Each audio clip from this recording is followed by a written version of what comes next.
बच्चा चोरी के संबंध में जो विभिन्न स्रोतों से और खासकर सोशल मीडिया पर जो भ्रामक खबरें जो है प्रसारित हो रही थी, वो ऐसे कई मामले बिहार पुलिस मुख्यालय के संज्ञान में आए थे और इसमें मीडिया से भी बहुत सारी क्वेरीज आ रही थी। तो इसलिए यह निर्णय लिया गया कि जो है इसमें मीडिया को भी एड्रेस करके बताया जाए। तो जैसे आज और कल में 24 तारीख में 4 ऐसे मामले जो हैं बिहार पुलिस मुख्यालय के संज्ञान में आए हैं और आज भी एक मामला आया है जिनमें ये इस तरीके की अफवाह फैलाई गई कि वो बच्चा चोरी गिरोह जो है वो बच्चा चोरी करने का प्रयास कर रहा है, लेकिन वो मामले कुछ और पाए गए। जिसमें जमुई का एक मामला है, जिसमें जो है नालंदा का एक मामला है, उसी प्रकार से जो पूर्णिया का एक मामला, मुजफ्फरपुर का एक मामला और मुजफ्फरपुर का एक दूसरा मामला भी है जो आज प्रतिवेदित हुआ है। बाकी 4 मामले कल के हैं। तो सब मामलों में ये पाया गया, जांच उपरांत की जो है ये मामले सब अफवाह थे। तो इसमें जो खतरा रहता है कि चूंकि बच्चा चोरी की अफवाह में जो भीड़ एकत्रित हो जाती है वो कई बार मॉब लिंचिंग भी कर देती है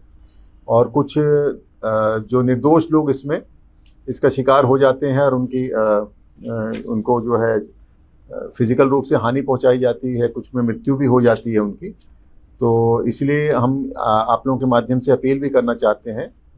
आम जनता से कि किसी भी परिस्थिति में अगर कोई ऐसी अफवाह मिलती है तो कभी भी कानून को अपने हाथ में न लें। डायल 112 जो इमरजेंसी रिस्पांस सिस्टम है पुलिस का, उस पर डायल करें या संबंधित निकटतम थाना को सूचना दें।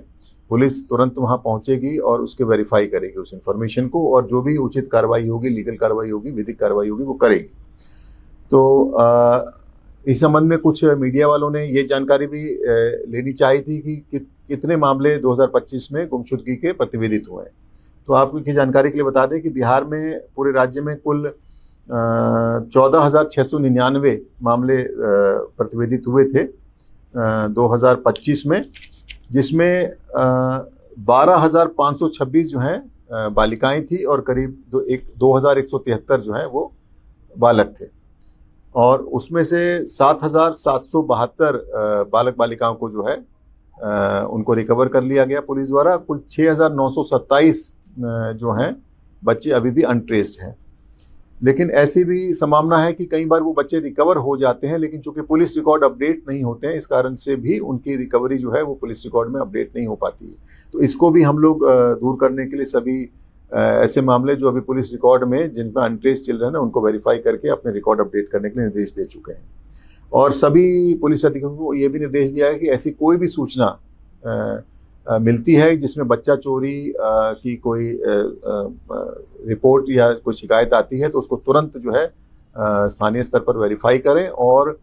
अगर वो अफवाह है तो सोशल मीडिया के माध्यम से, अन्य माध्यमों से प्रचार प्रसार कराएं कि इस अफवाह पर ध्यान न दें, और अगर कोई सही घटना है तो उसमें जो भी विधिक कार्रवाई है वो करें। और आपको बता दें कि सुप्रीम कोर्ट का भी आदेश है कि अगर कोई बच्चा मिसिंग रहता है 24 घंटे से अधिक तो उसमें तुरंत FIR दर्ज होती है, ये करनी है और उस सब में FIR दर्ज की जाती है। और उसके लिए एक पूरा प्रोसेस, एक SOP निर्धारित है, भारत सरकार के द्वारा भी निर्धारित है, सुप्रीम कोर्ट की भी गाइडलाइंस है, जो बाल विकास मंत्रालय भारत सरकार को उसकी भी अपनी SOP है और बिहार पुलिस ने भी SOP की है। और JJ रूल्स 92 में भी SOP निर्धारित किए गए कि अगर कोई बच्चा गुमशुदा होता है तो उसमें किस तरीके की प्रक्रिया अपनाई जानी है उसकी रिकवरी के लिए। और अगर 4 महीने तक कोई बच्चा रिकवर नहीं होता है तो उसका केस का अनुसंधान जो है ASTU anti human trafficking unit को ट्रांसफर हो जाता है। वो हर जिले में स्थापित है, पुलिस मुख्यालय स्तर पर भी एक एंटी ह्यूमन ट्रैफिकिंग स्थापित है और उसके लिए पूरे दिशा निर्देश हैं। एंटी ह्यूमन ट्रैफिकिंग जो इंस्पेक्टर हैं या जो भी पदाधिकारी हैं उनको किस तरीके के अपने कर्तव्य करना है, उसमें क्या क्या प्रोसेस अपनाना है स्टेप बाय स्टेप बच्चे की रिकवरी के लिए, वो सारा निर्धारित है। उसके अलावा भारत सरकार के बाल एवं विकास मंत्रालय का एक मिशन वात्सल्य करके एक पोर्टल है, पूरे इंडिया के सभी स्टेट्स उसमें उस पोर्टल पर हैं और बिहार के भी करीब जो है 1196 थाने उस पर मैप्ड है और उसका लॉगिन ID और पासवर्ड सब थानों को दिया हुआ है। अगर कोई भी बच्चा मिसिंग होता है उसमें FIR होती है तो उसकी एंट्री, उसके जो भी बच्चे के प्रोफाइल जिसमें भी उसके जो डिटेल्स हैं पूरे उसमें एंट्री करनी है। उसमें दो तरीके के हैं, मिसिंग और रिकवरी, दो उसमें हेड्स हैं। तो मिसिंग अगर कोई बच्चा होता है तो उसके मिसिंग वाले में एंट्री होती है, उसके सारे डिटेल्स, पारिवारिक पृष्ठभूमि और उसका जो बच्चे का प्रोफाइल, सब चीज़ें उसमें, फोटोग्राफ, जो भी चीज़ें अवेलेबल होती हैं सारी उसमें होती हैं और वो पूरे इंडिया में सर्कुलेट हो जाता है क्योंकि वो ऑनलाइन सिस्टम है। और अगर बच्चा वो कहीं रिकवर होता तो रिकवरी की भी एंट्री होती है। तो अगर कोई बच्चा जैसे बिहार से मिसिंग हुआ और किसी अन्य राज्य में रिकवर हुआ और वहाँ उसकी एंट्री हुई तो मैचिंग वो पोर्टल कर देता है ऑनलाइन, तो इससे बच्चे की रिकवरी और उसका वो आसान हो जाता है। तो ये व्यवस्था पूरे सभी देश के सभी राज्यों में है और ये बिहार में भी ये अपनाई जा रही है। तो कुल मिलाकर के आज का प्रेस कॉन्फ्रेंस का मुख्य उद्देश्य यही है कि बिहार पुलिस जो भी बच्चे गुमशुदा होते हैं उनकी तत्परता से रिकवरी हेतु पूरा प्रयास करती है और जो भी SOP निर्धारित किए गए हैं उसका पालन करती है। और इसमें आपको बता दें कि माननीय उच्च न्यायालय की भी एक जुवेनाइल जस्टिस मॉनिटरिंग कमेटी है, वो भी ऐसे मामलों का अनुश्रवण करती है, मॉनिटरिंग करती है कि बच्चों की, गुमशुदा बच्चों की रिकवरी के लिए क्या प्रयास किए जा रहे हैं। उसके लिए समय समय पर उनकी गाइडलाइंस भी आती हैं और वो कुछ इंडिविजुअल केसेस में भी वो उसको मॉनिटर करती है।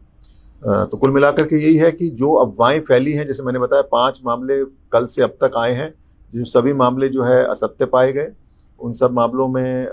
संबंधित SPs को निर्देश दिया गया है कि उनका अफवाह का खंडन करें और उसका प्रचार प्रसार कराएं व्यापक रूप से, और इस तरीके की कोई भी अफवाह ना फैले उसके लिए अपने जो भी सोशल मीडिया के माध्यम से और जो आप लोग जो मेन स्ट्रीम मीडिया है उनके माध्यम से प्रचार प्रसार कराएं ताकि पब्लिक भी आगाह हो सके कि इस तरीके की अफवाहों से कई बार एक भ्रम की स्थिति फैल जाती है और एक law and order situation develop हो जाती है, उसमें किसी निर्दोष की जान भी जा सकती है।